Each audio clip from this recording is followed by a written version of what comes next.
So it seems like time needs to heal wounds, but it doesn't heal all wounds according to academia. As Deku is literally in a hospital bed with both his arms broken going, fuck life, fuck everything, what happened? So here's the thing with the whole situation with like everything after this whole little field trip that we had.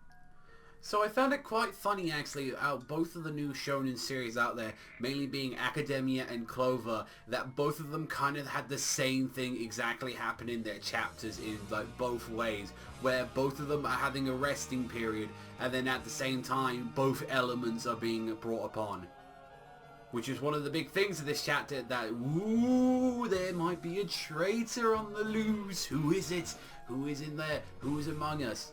And it's kind of in the same way, where it's actually the adult heroes in My Hero Academia, and in Clover, then it was actually the actual Magic 9 captains. But instead of having Asta being on like the bed for like a long ass time, he was just knocked out for a couple of days, we get to see that whole process with like Deku, where he's just like, I'm looking at the wall, I don't want to eat anything, fuck my life, I hate everything, Bakugo's gone, I really need to do other stuff with this.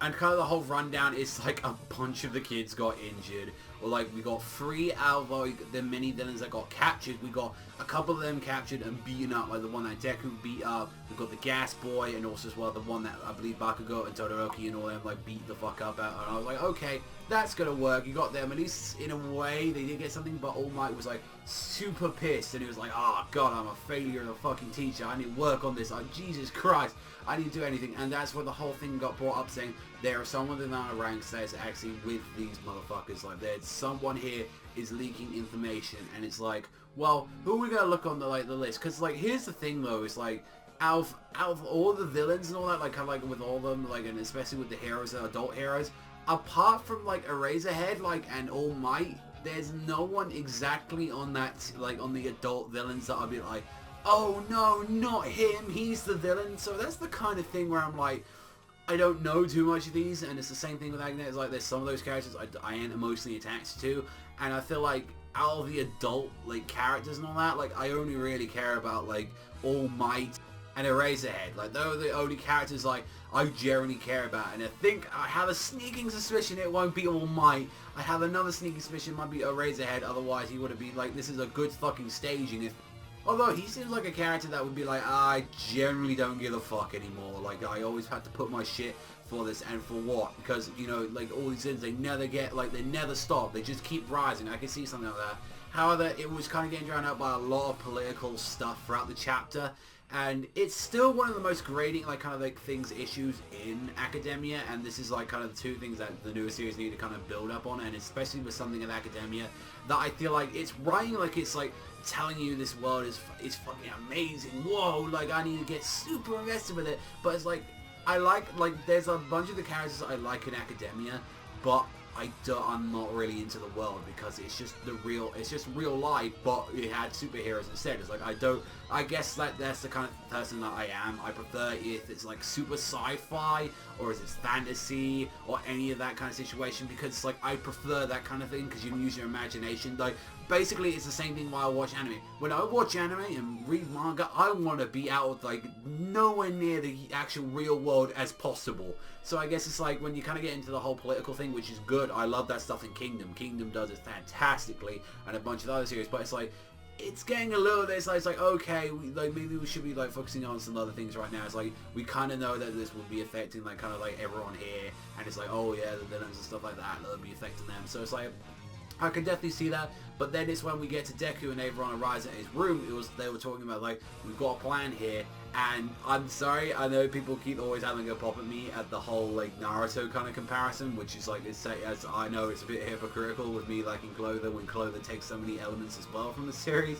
But him being in the hospital bed of the whole, yeah, I got injured after the whole fight and everything, and then it's like, we got to rescue a certain someone, and it's going to be, it sounds like a small elite group. We know we've got like a little tag on it, we know exactly where it is. Like, oh my god, that come on, it's a bit, isn't it getting a bit much like the retrieval arc? And that isn't in a bad way, it's a comparison. Like, it's getting a lot, like, I like that's the best way to, honestly, for a lot of people who don't know exactly what they're talking about, not exactly how to describe it and all that, that's a good way to like get some people to understand some stories. And I remember there was one guy in the comment section that got really upset when I mentioned this like last time about it, but it's like for some people that's a good way to compare it to them and saying like, okay, it's kind of like that. This time it's very, very strong elements, because let's be honest, Deku's going to be in here. They're going to go back. There's going to be a small elite group of them, because hell no, they're going to get this stuff from like All Might. They already let it know, because like Yaoyoro's have already let like All Might know about this. So what it sounds like is like they're going to send in their own small elite group, and All Might, from what we saw, he got super pissed in this chapter. He's like, no, these guys are going to go down. I'm going to get my just desserts on this. This is exactly where they're going to be like, okay, we're going to send these guys in. We're gonna, like, Deku's going to be in his squad, which we can already guess it's him and Todoroki. They're already the number 2 people in there. Whether we get Uraraka in there, like, if anything, with, like, Academia, I can see, if not a 4 to 6 man squad going in there to try and get Bakugo out. They need someone that, like, of that kind of group caliber to deal with this situation. And then afterwards, we could see the adult heroes getting in there, and I bet, like, it'd definitely be All Might, maybe Eraserhead, and then possibly the actual person that's been feeding the information to. That's the way where it's honestly going, but it's like, kind of building up the build-up and saying, like, you know, Deku, what are you going to do? It's like, of course he's going to save fucking Bakugo, that's his friend, of course. Like, don't leave it on that, you know, it's like, what is Bakugo, like, you know, what is, like, you know, Deku's going to be decision on this matter, like, how does he feel about it? Of course he's going to fucking save him. Like, he's going to save him, he's his fucking friend, so I feel like I've definitely pointed out my main issues with the series, and I think with this chapter, and it's like, I think it's a 6.5. I still think it's the same score as what I gave the Clover chapter. I think it was trying to be, not, I don't want to say the word pretentious, but I want to say it's like, okay, like, you're getting this whole political matter when it's like, you were really politically interested with the whole thing. See, this is the difference, because like with Stain with this whole thing about the political view about like heroes and villains and what exactly he was, and kind of like dividing between the two of them, that is a very good way to actually get involved with the political situation in the world. Whilst with this, you're not exactly invested, because that's a thing that with the whole thing with Stain, you can actually bring that back into real life. It's like, if you think about it, was Stain really a bad guy? That kind of situation. But with the war, it's like, oh no, people start looking at the academy in a different way. It's like, I'm not that invested into the academy. Like, I'm not invested into that. So it's like, oh, honestly, if the academy got blown up or something like that, I wouldn't care. And it's the kind of the same thing, apart from a select few of the characters. Like, would I care if Mount Lady died? Would I care about if, like, say, like, some of the, like, the Boombox guy died, or if he was there? It's like, not particularly. If I, like, however, though, if I found that Todoroki's father was a villain, that would be really cool. Or if a Razorhead, or, like, if All Might dies, you know, I'd get invested into that.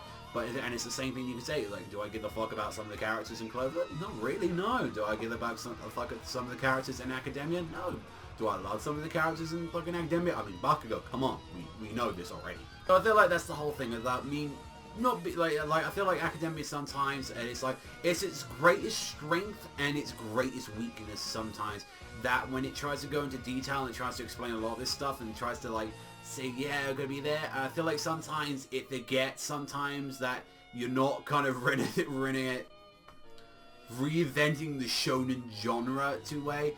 You're just adding your own little twists and turns into it, but it isn't like, this is the hugest fresh face like on earth, like with Academia. It's like, it's got some good stuff, but don't forget as well, every shonen series takes elements from series, and just when people try and say it's 100% original, when I see stuff like that, I'm gonna have to kind of say, yeah, no. That doesn't mean it's a bad thing. I love Clover and Academia pretty much in equally the same way, though. That's why I'm going to give this one a 6.5 out of 10, and no one could be arguing about that, because call me out for bias, because I gave Clover the same. These rest periods, after like everything that went down, so I am kind of looking forward to next week, and hopefully, I know like maybe it might be a couple of chapters in, but I am kind of curious to see what you guys think about the team squad lineup with this one.